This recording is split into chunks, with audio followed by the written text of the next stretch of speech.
Hello students, let's see this question.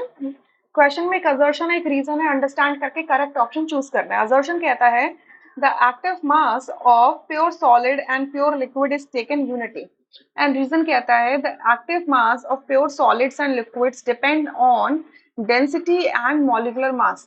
The density and molecular mass of pure liquids and solids are constant. So देखिए, इसमें जो assertion है, assertion में active mass कह रहे हैं। एक्टिव मास बेसिकली क्या होता है? वो concentration of the substance which is taking part in the reaction। ठीक है, तो कह रहे हैं active mass of pure solid and pure liquid is taken unit, it is absolutely true. ठीक है, देखिए अगर मैं कॉन्सेंट्रेशन की बात करती हूँ, ठीक है, तो कॉन्सेंट्रेशन की बात करती हूँ, सी for concentration.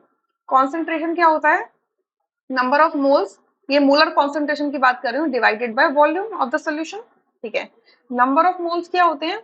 Mass of the substance divided by molar mass of the substance. ठीक है, and volume as it is रहेगा।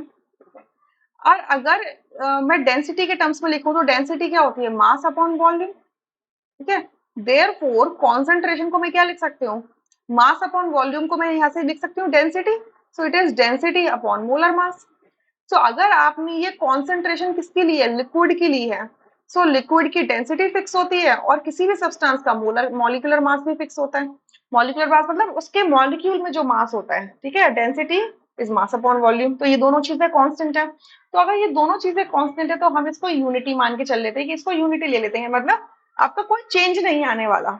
या और यही सेम रीजन आपका सॉलिड्स में भी लग जाता है, क्योंकि सॉलिड्स की भी डेंसिटी फिक्स होती है। क्लियर? क्योंकि they have the fixed volume. Density is what? Mass upon volume. So solid और लिक्विड अगर किसी कंटेनर में अगर आपने लिए हैं, सॉलिड को तो कंटेनर में भी लेने की जरूरत नहीं है। अगर आपने लिक्विड को कंटेनर में लिया है तो उसका वॉल्यूम फिक्स हो जाएगा, राइट? सो इस वजह से आपका असर्शन ट्रू हो जाता है। और रीजन जो कि असर्शन को करेक्टली एक्सप्लेन करता है, क्योंकि देखिए क्या लिखा है, the active mass of pure solid and liquid depends on density and molecular mass. ये अभी हमने प्रूव कर दिया that concentration is equal to density upon molecular mass. The density and molecular mass of pure solids and liquids are constant, right? So assertion exactly correct reason है, sorry reason जो है correct है, correctly explain करता है assertion को और true भी है। इस वजह से आपका फर्स्ट ऑप्शन यहाँ से करेक्ट होता है, rest option would be incorrect.